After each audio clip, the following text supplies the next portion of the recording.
with Mark Brown. He is a county extension agent. And where is Lubbock County in the cotton harvest process right now? Well, Tierra, we're moving along quickly, and I know producers are working hard because they know that rain is in the forecast. Right now, we think we're somewhere in the neighborhood of 25% harvested across Lubbock County. And so we're moving right on along, but we've got a long way to go yet. We're not to the halfway point. And so what does this rain do to these harvesters this week? Whenever it rains and the cotton gets damp, then not only can we have concerns from quality issues, but also it just makes it impossible to harvest the crop using a cotton stripper, which is a type of harvesting machine that it's got to be pretty dry whenever you are out in the fields taking the cotton off of the stalk. How important is this harvest, and is cotton to the Lubbock economy? Cotton is huge to the Lubbock economy. In the South Plains area, we have typically 3 million or more acres of cotton. This year in the South Plains area, District 1S, the USDA October estimate is at 2.95 million bales. And that's not including the cotton that's grown up in the Texas Panhandle. So we're going to probably have somewhere over 4 million bales of cotton produced this year. Whenever you look at what that does in terms of the economic value, just at the farm level, that's about $1 billion. That's with a B. So $1 billion of economic income into the county, and then it turns over several times in the county as well. For example, we're out here in Lubbock Cotton Growers this morning and going through the ginning process. And so through all of that processing of cotton, that brings in added value. Wow, and how important is this time of year to these farmers? Well, this is a critical time for these farmers, and it's a time where there's a lot of stress and pressure on them to get the crop out that they have been working all year to produce. But at the same time, it's an exciting time for them. Time that they always look forward to, because this is the time whenever they see the rewards from a year's worth of work. Hey guys, I'm here with Jerry, and once you guys pick up these modules of cotton from the harvesters, what do you guys do with it? As we start the ginning process on their cotton, we will back the module truck into the module feeder room, unload it onto the module feeder. The module feeder tears it up into small pieces, and then it drops into a PreCleaning, which is a dual head metering device where we can control how much cotton is coming into the gin. As for the module feeder, what is the point of that machine? The module feeder actually takes the big module and just separates it into small pieces again to where we can handle it with the rest of the equipment. About how many modules do you guys see per day? Right now we're running about 135, 140 modules a day. And then you guys have also implemented these round modules. So what is the difference between those and then the normal rectangular modules? The round modules are a newer harvesting method. It's a burr extractor, but they produce round bales instead of just having to dump it into a module builder. This saves the producer quite a bit of labor. What it takes, if you've got some of the bigger producers, they may have 15 people out there during harvest with conventional equipment. If we have round bales, 2 people can do this in place of those 15. How do you guys make sure to keep different harvesters' cotton separated? But we just, it's a simple process. We just run one producer's cotton at a time. We know where the break is, and it's once you kind of get to know what we're doing in there, it's really simple. We've just been kind of watching everything that's going on in the gin here this morning. This is so neat, but the next process after it gets off the module builder is that it is cleaned. So how does that process work? Right. Once we bring it into the gin, we run it through the module feeder, which just separates it into small pieces to where we can handle it again. From there, it goes into a PreCleaning, which is a metering device that controls how much cotton we actually bring into the gin. But once it leaves that, we run it through a dryer, and from there it goes to what we call an incline cleaner From there it goes to a 3-saw stick machine into another 3-saw stick machine. Then we have another dryer on the backside of it. And so that's kind of what we're looking at over here, are these yes, stacks of machines that it goes through these layers and continues to clean the exactly. This is all pre-cleaning equipment, taking sticks, leaf, and burrs out to get it prepared to actually separate the lint from the seed. Once it leaves that equipment, it goes to another dryer on the back side of that, and then it goes to this other stack over here.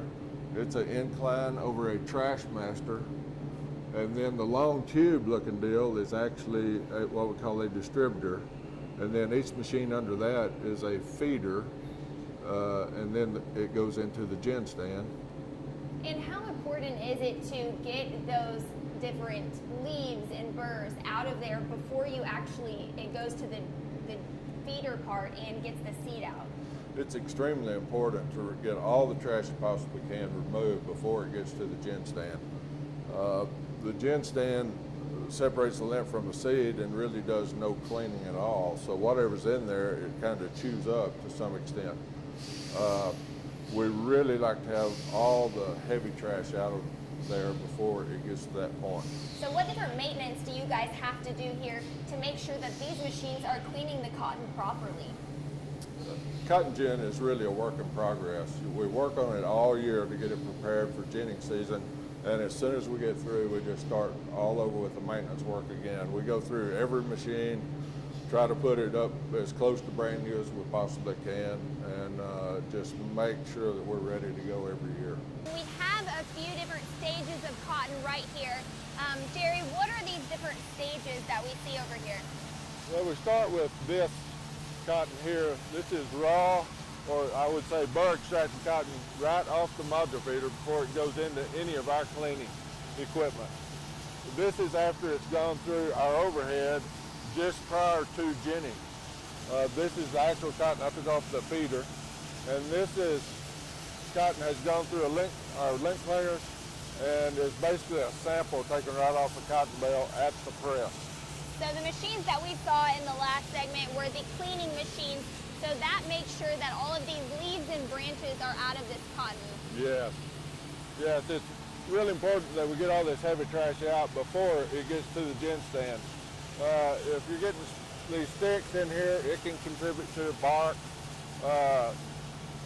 All this needs to be removed before it gets to this step. So the seeds are still in this. I Right. can feel the seed in there. So then it goes into the actual ginning process where the seeds are removed. Yes. So how exactly does that work? Each one of these locks has a seed in it, and the ginning process basically just separates the lint from the seed. The clean seed drops out the bottom of the gin stand, and the lint goes out the back. And it goes through lint cleaners, down to the condenser, and then into the press. And how have you guys moved towards more like automation systems rather than manual labor through these things? There's a little bit of automation that we have not done yet. There's some baggers around that would eliminate a hand or two, a couple of hands at the press. But that is the biggest part of the automation that's available today that we don't have. Most cotton is, it's still a pretty labor-intensive product to produce. And we just saw the gin actually taking the cotton, the seed out of the cotton. And what happens after that, Jerry? Once we separate the lint from the seed, it goes through lint cleaner, maybe 2 lint cleaners if we're tandem lint cleaning. And from there it goes to a condenser, which actually separates the cotton from the air, down the lint slide, into the bale press. Once we have enough cotton in a box to make a bale, it turns underneath the floor, then we press the bale out. That you're seeing now, we put 6 straps on it. It rolls out on the floor. These guys are going to pull a sample from each side of the bale, put a tag with that, and that will go to the USDA classing office.